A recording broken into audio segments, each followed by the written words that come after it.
Hello everyone and welcome back to the library. I'm Laura. Today I am doing the wrap up for books 11 through 15 that I have read this year. So let's just go ahead and get started with those. So book 11 was Harrow County, Volume 1, Countless Haints by Cullen Bunn. And this is a graphic novel. It's a somewhat Southern Gothic about a girl named Emmy who lives on a farm with her father, and I believe it's somewhere in the early 1900s, probably 1920s, I'm guessing, based on some stuff that happens later, but I'm really not sure. And just some weird things have been going on. She has seen all these things since she's grown up that she calls haints, which are like ghosts, spirits, all these different things. And throughout this first volume, she finds out some stuff and some things happen, but I can't really say much without spoiling what's going on. The art in this is really cool and really creepy. I really love the art. The story is just okay. There's really nothing special to it, and it's just not my favorite graphic novel. Like I said, I gave it 4 stars, so I really didn't hate it at the time. I probably should maybe drop it down to 3 now that I'm thinking about it, but at this point I had given it 4 stars. So that was Harrow County Volume 1, Countless Haints. Book 12 was Before I Go to Sleep by S.J. Watson, and I did own this book, but I have already gotten rid of it, which might be a spoiler for my feelings on it. I did give this 3 stars. This is a mystery thriller about a woman named Christine who has amnesia, and she forgets everything when she goes to sleep, basically. So she wakes in the morning and her husband Ben is there and she freaks out. She's like, "Who are you?" She remembers being like 16, I think it is. That's pretty much all she remembers, is being a teenager. So every day she has to learn who she is and about her life. She forgets it. She's also been seeing this doctor and she's been writing these diaries, and so when the book starts, she goes and meets the doctor, and he gives her the diary she's been writing in every day for a little while. And as she reads this diary, she learns more and more about what her life is and what's been going on. So I listened to this book on audiobook, even though I owned it, because that's just easier for me since I'm at work most of the day. And this book was so boring, yet compelling. And I know that's so weird to say. There's nothing wrong with the writing. It just seemed really repetitive. Just the same things kept happening day to day. But at the same time, you knew something weird was going on, and you wanted to get to the bottom of it. This is a domestic thriller, which are not my favorites, so that might be part of it. But it's still a solid little thriller if you really like mystery thrillers and don't like them to be too crazy, gory, anything like that. This is nothing like that. This is just a very normal beach read thriller. So there's, like I said, I gave it 3 stars. Nothing wrong with it at all. Just wasn't particularly my cup of tea. The 13th book that I've read this year was Room by Emma Donoghue, and I own this. Got it from a library sale, so it still has the cover on. I really need to remove it. But this book, if you do not know, this is about a little boy named Jack and his mother, who he calls Ma. And his mother was kidnapped, I think when she was 19, by this man who they call Old Nick, and they have been kept in this shed that the little boy calls Room. So this book is through his eyes, and so he's talking about stuff. And I know a lot of people didn't like this because of that. A lot of people don't like child narrators, but I really enjoyed that. I thought it was so cool and different to see things through a child's eyes, to know how they would feel that growing up in that environment and not knowing anything else except for that. So I thought it was really interesting. I really enjoyed this. I gave it 4 stars. The reason I gave it 4 and not 4.5 or 5 was because there is kind of a last section to it that I believe was a little too long, went on for a little too long for my taste, but besides that, it was great. The writing just kind of hooks you, and I cannot wait to read more from Emma Donoghue. The 14th book I have read this year is 40 Acres by Dwayne Alexander Smith. And oh boy, let's just talk about what this book is about first. This is about a man named Martin Gray, and he is a lawyer, and he is pursuing this case he is representing a black man who was discriminated against at his place of work. And he is going up against this lawyer who's like a crazy, not crazy as in, but like crazy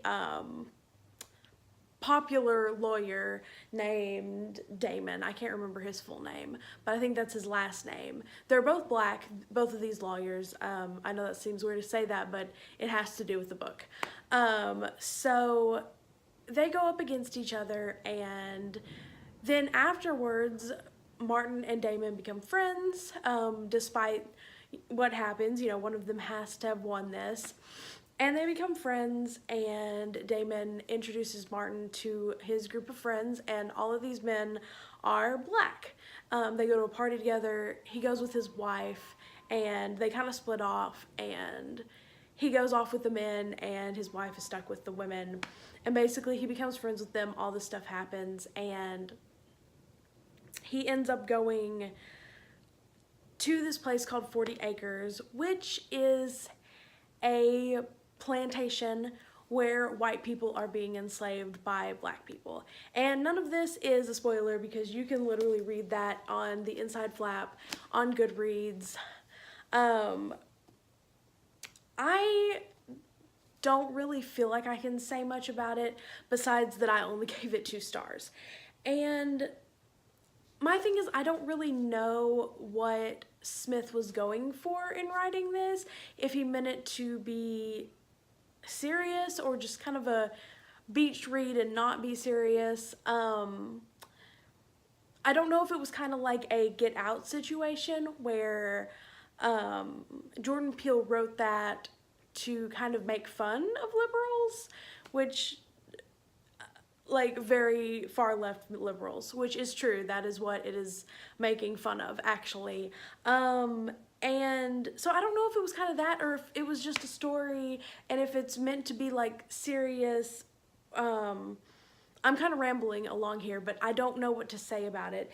There's a woman on Goodreads, I'm gonna put this down. A woman on Goodreads kind of summed it up perfectly. She said that her name is Stacia, I believe, and she said that it is earnest and implausible, and that's kind of how I feel. I didn't really enjoy the writing. I finished it because, again, it's a thriller and you kind of want to know what's going to happen, and it wasn't too long. So I finished it, did not enjoy it, gave it 2 stars. It's just not well written, and even with the plot, what it is, I think it could have been done a lot better. I think it could have been done really well, despite being kind of terrifying. It could have been done well. It could have been done much better. Nobody was written well, especially the women. The women were written really badly. They're just ignoring that their husbands have gone off and just leave them there. They don't care. And they are basically portrayed to be dumb, ignorant women, and I kind of hated that. So anyways, this book is just a no. It's getting donated soon anyway. Goodbye. And the 15th book that I have read this year is What Happens to the Lightning and Other one-act plays by Jonathan Jordan. And I've talked about this book before because this is my brother's book, the first book that he has published. I am super proud of him. Most of these plays he wrote when he was very young, in high school, and 2 of these won the Tita Playfest, one in 2002, one in 2003. And yeah, yeah, so I read through this year finally, and I'd read most of these, but there were two I believe that I had not read. So there are 5 different one-act plays, so if you love plays, these are great. So the first one-act play in here is What Happened to the Lightning, and this is about a blind war veteran who used to be a writer, and he ends up meeting this woman, and she starts helping him because he's like a drunken alcoholic. And I love this play. I've read it probably 100 times throughout being a child and an adult, because I always loved to read what my brother was writing. Then the next one is Clarence, which is about a man with amnesia, finding out who he is. The next one is Play Your Part, which is about high school theater kids, and my brother did theater and I did theater, and yeah, it's pretty like funny and nostalgic, and I kind of just loved this one. Then there is Danny, which is a love story, and it's really silly, and my brother says that himself in it. And then there's The Day Millie Died, which is about a group of friends, or former friends, coming back together because a lady who basically kind of raised them, was a second mother to all of them, is dying. And so I gave this 4 stars because I averaged all of the different ratings that I gave each one, which of course I didn't write down, so I don't remember exactly what I gave each one. But yes, I did not give this 5 stars despite it being my brother's, even though I'm very biased.